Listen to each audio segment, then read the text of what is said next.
episode of Smith's News Reports. I'm Jeremiah Lau, your host. Tonight's topic, Germany's education system. Now, as with all successful countries, the secret lies in a very good education system. That's why in Germany we'll be uncovering the details and secrets behind what makes the education system tick. As we all know, education represents, from an economic perspective, an investment in human capital. That is why we have invited one of our distinguished guests, Wolfgang, from Germany, to talk to us about the education in Germany. Wolfgang, welcome. Hi. Thank you. Shall we? Yes. Okay. From my sources, I understand you're German, am I correct? Right. That is correct. Yeah. Fascinating.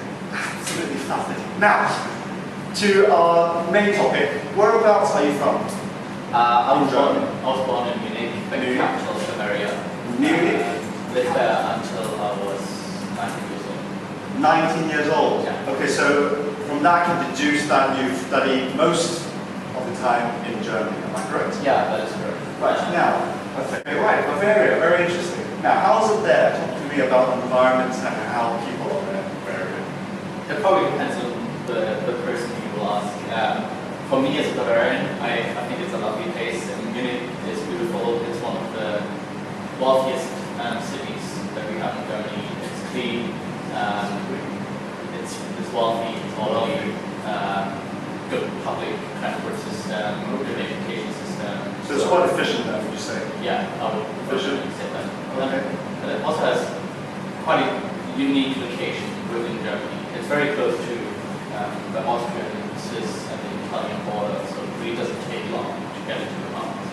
Interesting. So that means that the geography of Bavaria, or should I say Munich specifically, makes it accessible German students and other places in Europe. In terms of taking through nursery school, primary school, secondary school, university perhaps? My pleasure. Well, one difficulty that we encounter when talking about the German education system is that the different education systems are decided state-wise. So when you're from Bavaria, you go through a different process than in any other state.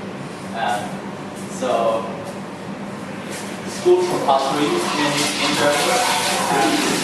So you have to attend school until you're 16 years old.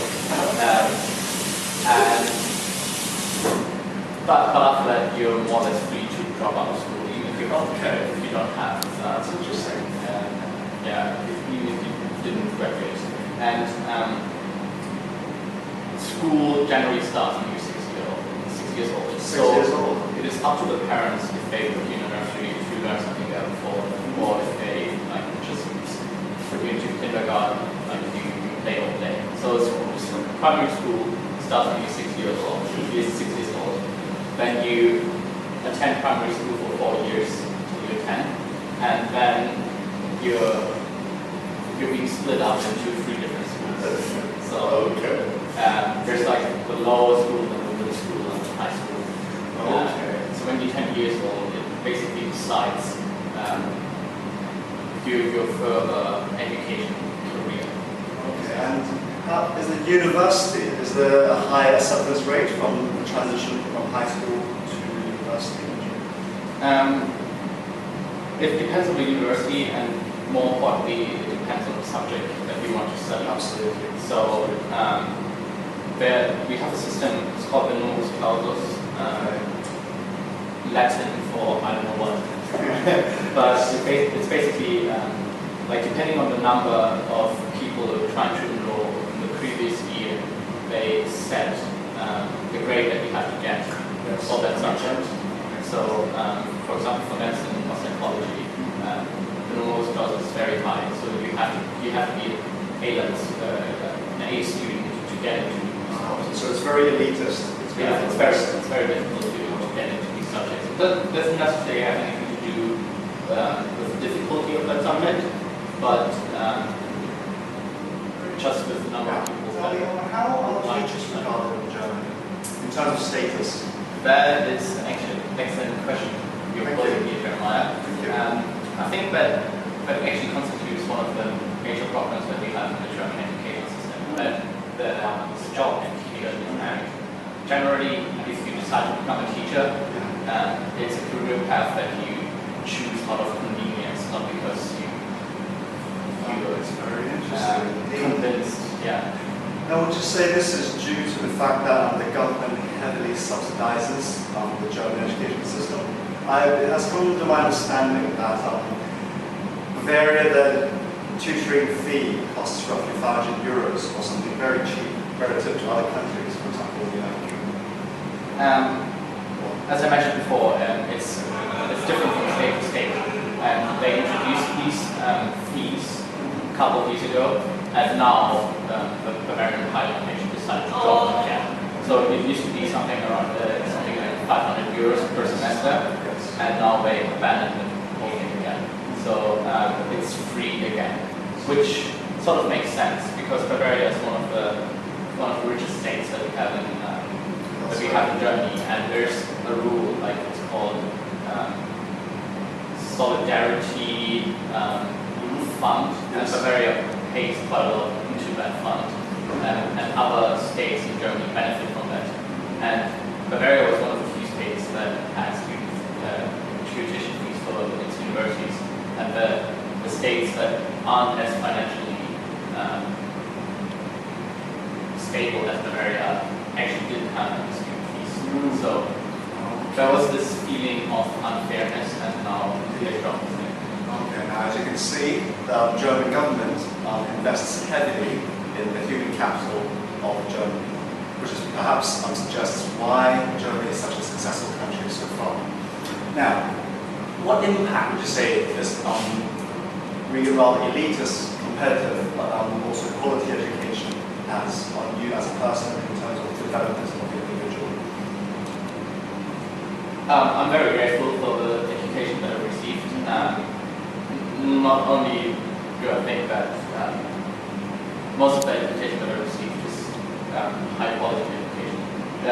My schools also offered me other opportunities like going on student exchange to France, to Italy, and I even went to Australia for 2.5 months. People I organized by myself, but my school still enabled me to do all these things. So the fact that I'm sitting here in Hong Kong certainly has to do with that. That our schools encourage us to think globally, and broaden our horizon. Absolutely. So would you say that there's some rather interesting form of education has been a secret behind success and the work ethic that German people tend to have? I would say so, but at the same time, I have to mention, like I told you that after primary school, students are split up into 3 different schools, like lower, middle, and high school. And if you go to middle school, after you graduate from middle school, you can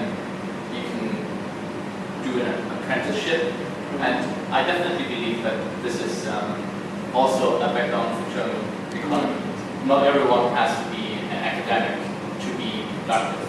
Like the Mittelstand and the middle income group, which is the backbone of the German economy, they rely heavily on well-educated workers, skilled workers, and you can argue that this is more productive than going to university for 5 years. I'm afraid that's all the time we have for last time slots on television. Thank you very much for this time, Wolfgang. My pleasure. You're welcome. See you next time. See you next time. Bye. So, we can see that Germany has a very different education system compared to Hong Kong. From our friend Wolfgang here, we can see that the Germany government invests very heavily in human capital and in the education of Germany, which explains why Germany is so successful economically as a country. Also, we see that it makes very good use of middle-class workers, and to prevent or to minimize the number of idle workers so that the productivity and therefore the standard of living of the country as a whole could be improved and maximized. I'm Jeremiah Lau. Good night.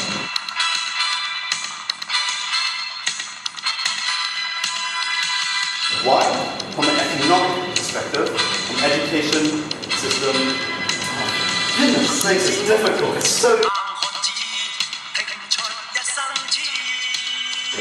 Tonight, we will talk about Germany's economic agenda. Again.